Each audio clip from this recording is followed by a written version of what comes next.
Hello guys! Welcome dito sa aking channel, Kapalaran 888 Libra. Love and Relationship, reading from July hanggang December 2024. Second half ng 2024 guys.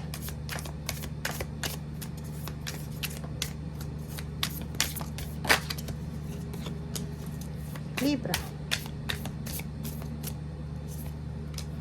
Okay. Alin dito yung resonated sa'yo? Comment down below.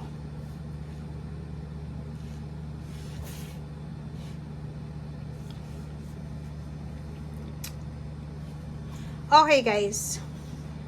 Unahin natin itong unang baraha, unconditional love. Nakikita natin may ibang Libra dito na single siya. Nag-enjoy siya sa pagiging single niya. Nag-enjoy siya na mag-isa, freedom, meron siya.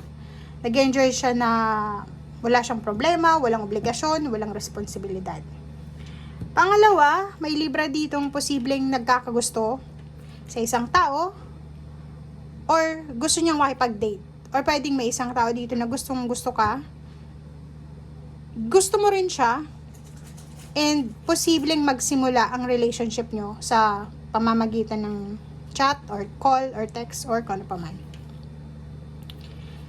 Meron din ditong ibang Libra na masyado siyang dependent sa relationship niya or sa karelasyon. Clingy, parang ganon.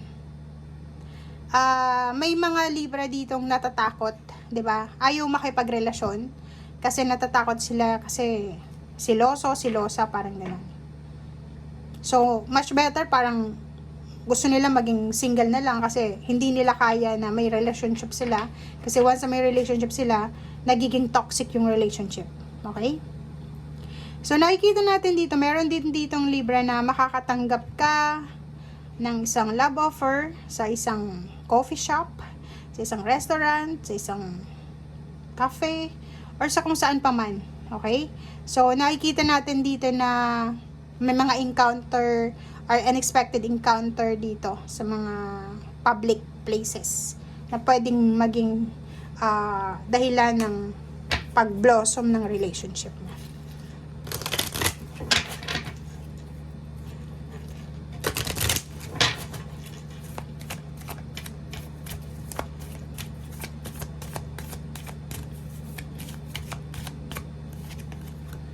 Okay, thanks.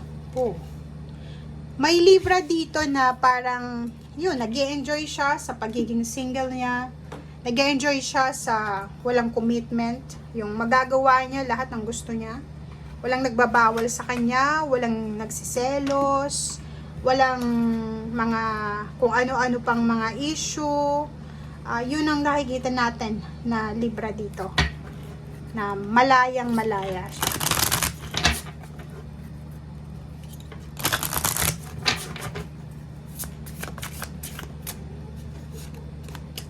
Okay, passion. Kaso, sinasabi ng baraha sa'yo dito, Libra, na especially yung mga Libra na takot makipag-commit. Diba? May mga Libra ditong takot silang makipagrelasyon kasi hindi nila, parang kilala nila yung sarili nila na siloso sila, silosa. Alam nila na pag nakipagrelasyon sila, pwedeng masakal yung karelasyon nila or ano man yung behavior nila. Pero sinasabi ng baraha dito, wag mong bigyan ng closure yung sarili mo. Hayaan mo yung puso mo na magmahal. Hayaan mo yung sarili mo na magsaya. Pero, depende yun sa kung ano yung passion mo. Like, passionate kang maging single or passionate kang maging in a relationship or both. Parang ganon. Okay?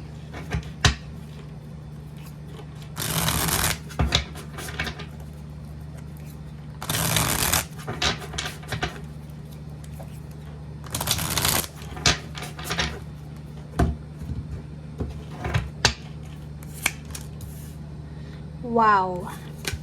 So, nakikita natin dito yung The Sun. Yun. Nakikita natin na posibleng makatanggap ka ng mga love offer sa isang okasyon. Sa either wedding anniversaries, wedding, birthday celebration, fiesta, or so kung saan man na masayang okasyon ito. Okay? Marami kang makikilala, marami kang makakasalamuha, pwedeng marami ka din na mapagpipilian. Nakikita ko sa'yo dito, Libra, na isang financially stable na individual, babae o lalaki, ang posibleng interesado sa'yo, nagmamasid lang sa'yo. So, if for example, sa isang okasyon to, ang taong ito is nakatingin lang sa'yo, pinag-aaralan ng bawat kilos mo, and interesado siya sa'yo. Oh. So, pwedeng sa loob ng trabaho din to, pwedeng siya ay employer mo or boss mo.